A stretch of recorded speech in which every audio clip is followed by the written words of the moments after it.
Quem ainda não assistiu a série DNA do Crime, tá perdendo, tá? Essa série investigativa brasileira, ela tá no top 10 da Netflix no Brasil. Mas assim, será que essa série retratou bem os bastidores das investigações policiais? Olha, já te digo que quase tudo ali é verdade. Os 8 capítulos são pura adrenalina e tretas e críticas às polícias. Já entenderam por que eu amei, né?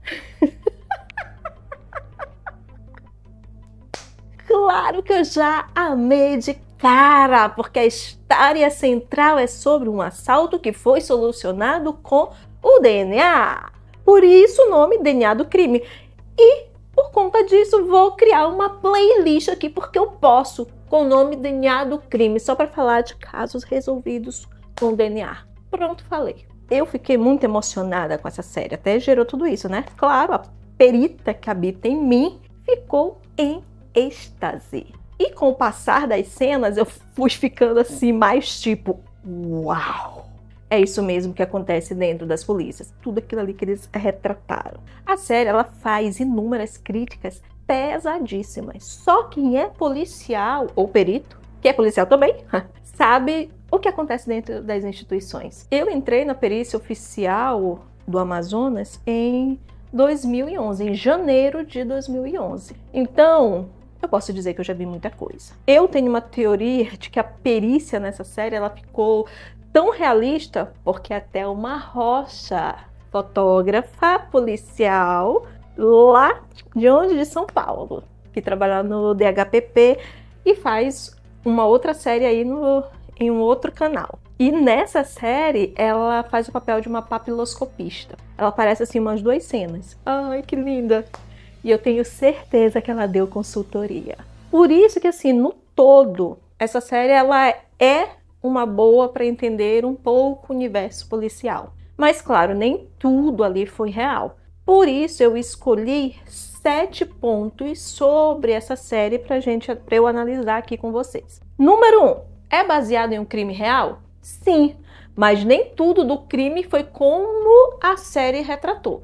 O crime principal aconteceu em 2017, mas essa série de crimes dessa forma já vinham acontecendo desde 2014, mais ou menos. E lá pro Paraná, a maioria, Paraná e Mato Grosso, eram assim, crimes cinematográficos. A parte que não é verdade nisso tudo é que a série retrata um assalto a um carro forte de uma empresa chamada ProGuard. Mas o assalto ele ocorreu na sede da seguradora Prosegur, lá na Cidade del Este, no Paraguai. Além disso, a série retrata uma realidade de centenas de envolvidos, quando foram em torno de 40 criminosos levantados pela Polícia Federal.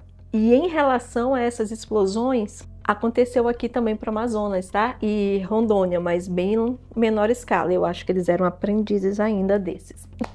Eu peguei algumas dessas explosões, era com banana de dinamite mesmo, não era nada sofisticado como aconteceu lá para o Paraná.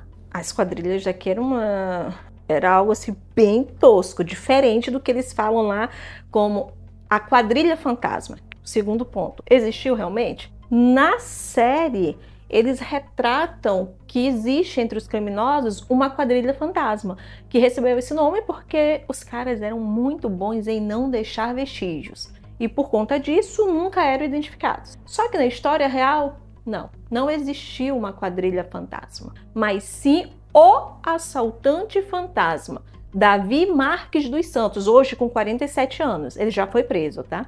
E não era porque ele não era identificado, mas porque ele evaporava sem deixar rastros. Terceiro ponto. Existe corrupção nas polícias? Isso aqui é chovendo molhado, né, galera? Mas é sempre bom falar das corrupções da polícia. É sempre bom meter o dedo na ferida podre, para que os canalhas imundos saibam que eles não conseguem esconder o que eles fazem. Para mim, policial bandido é pior do que bandido. Agora sim, a novidade para mim nessa série é que eu pensei que eles iam abordar somente a corrupção da Polícia Civil. Logo de cara, a série mostra isso. 2 policiais que cobravam pedágios dos empreendedores do crime. Policiais civis, né? Nessa hora eu fiquei tipo assim, pronto. Vai mostrar só a podridão da Polícia Civil? Porque eu sei que existe também na Federal. Eu sei. E aí depois o que a série mostra?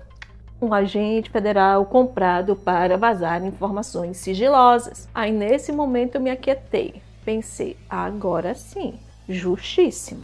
Eu sei, gente, é triste pensar assim, mas... Ponto 4. Foi o primeiro crime de assalto resolvido pelo DNA? Agora vem a polêmica. Não, não foi. Na série diz que sim.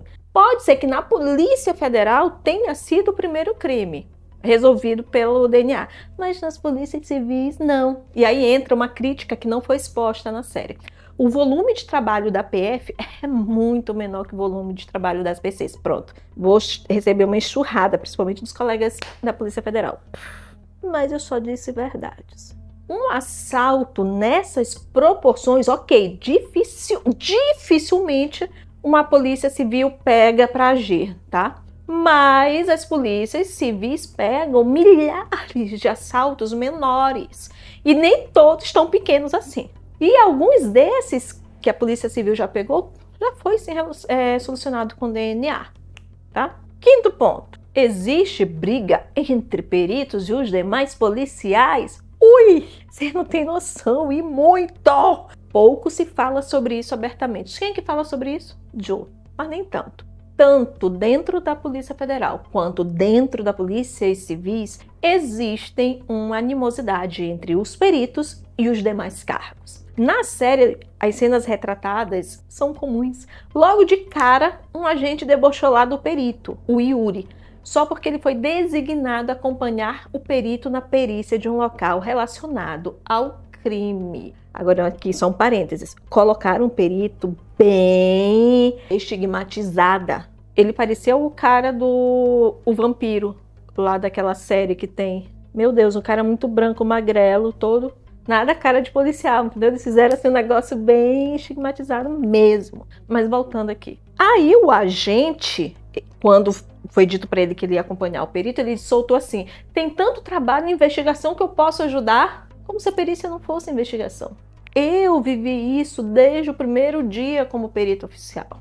É muito comum os investigadores, agentes, delegados diminuírem o trabalho da perícia. Mas nem tudo é por conta da ignorância dos colegas em relação ao trabalho pericial.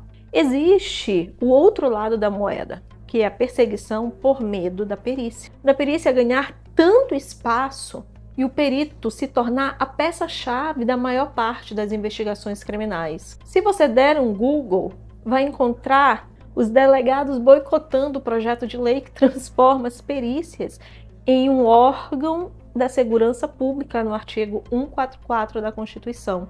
Por que eles se dão a esse trabalho? A perícia mostra o que se tenta esconder ou desmascara aquilo que estão tentando criar, se é que vocês me entendem, né? Em um dos capítulos, a perita Maria Clara de Brasília, que é do laboratório de DNA, quando ela vai mostrar os resultados, né, dos sequenciamentos, ela dá aquela alfinetada que é típico de nós peritos. O resultado poderia ser melhor se vocês investissem na ciência. É, gente, é desse jeito. O nosso chororô sempre é esse. Então aí vem o ponto 6, já que estamos falando da perícia e peritos. O perito, ele entra num embate policial lá? De praxe, não. Sair da base para entrar em um combate, isso o perito não faz. O perito, ele entra depois que o embate terminou. Lá na série, o perito Yuri, ele decide ajudar a equipe porque ela era pequena. Ele não foi como perito, mas como um policial. Isso porque ele quis, não porque ele foi designado. Agora, claro, é diferente de quando o perito ele está na cena do crime e o embate começa. Ele tem que estar preparado para se defender e auxiliar nesse momento. Por exemplo, uma situação mini em Tabatinga, fronteira do Brasil com a Colômbia e com o Peru, rota de entrada de drogas. Eu e uma equipe de 3 investigadores e um bombeiro mergulhador saímos em busca de um corpo que estava desaparecido. Eu, perita, fui para fazer o laudo do encontro desse cadáver, para garantir que ninguém da equipe iria plantar aquele corpo em um determinado lugar. Não achamos o corpo, mas ficamos expostos quase o dia inteiro. Estávamos em uma embarcação pequena, adentrando as entrâncias do rio Solimões. Se esbarrássemos com algum grupo criminoso, ia ter troca de chumbo. E óbvio que eu tinha que estar preparada para isso. Ponto 7. Briga de egos entre os peritos. Pega fogo, cabaré!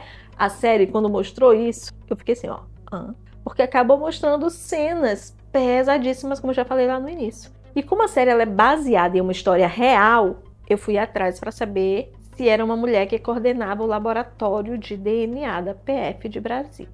Vocês vão entender por quê.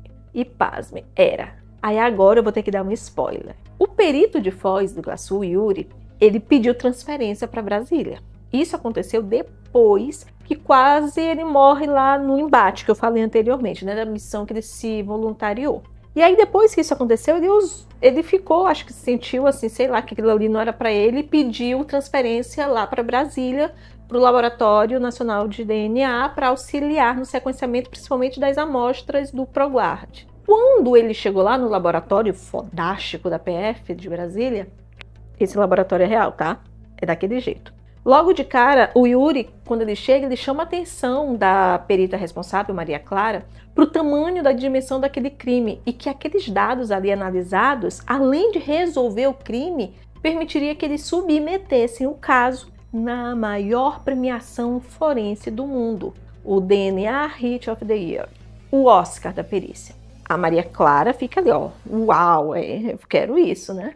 E começa a ajudá-la ali no sequenciamento, nas amostras, tudo. Só que chega um determinado momento que Yuri decide não compartilhar mais informações do caso por sigilo. O que a Maria Clara faz, muito doída? Submete os resultados que ela já tinha na premiação, só com o nome dela. E o que? Ganha. Se torna a primeira vez que a polícia brasileira realiza esse feito. Aí o perito Yuri, quando ele viu aquilo, ficou putíssimo. Óbvio que eu investiguei lá se esse trabalho foi submetido com apenas uma autora. E foi. Se a treta existiu, eu não posso afirmar. Mas tudo indica que sim. Céus. Egos, né? E a série, ela é muito mais que essas tretas, tá? E choque de realidades. Tem bastante ação. Mas trazer essas pitadas de realidade ensina a população.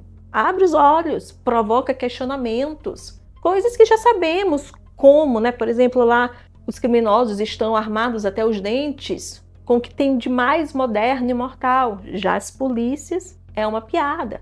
E fora dessas brigas políticas dentro da Polícia Federal e entre a PF e as polícias civis, que deixa lá claro, e por aí vai. Quem perde com tudo isso é a população. Eu sempre falo isso aqui. E a importância de se falar é educar, para que no futuro consigamos melhorias para as próximas gerações e blá, blá, blá, blá. Eu recomendo muito você assistir essa série, se você quer entender um pouco desse universo policial, sem floreios, além de ter ali muita ação, tá? E claro, continua aqui comigo, porque juntas podemos fazer a diferença. Te aguardo no próximo vídeo. Antes de ir, já te deixo a playlist Olhar Pericial, Local de Crime, Sobrenatural. Então, fica com Deus. Até o próximo vídeo.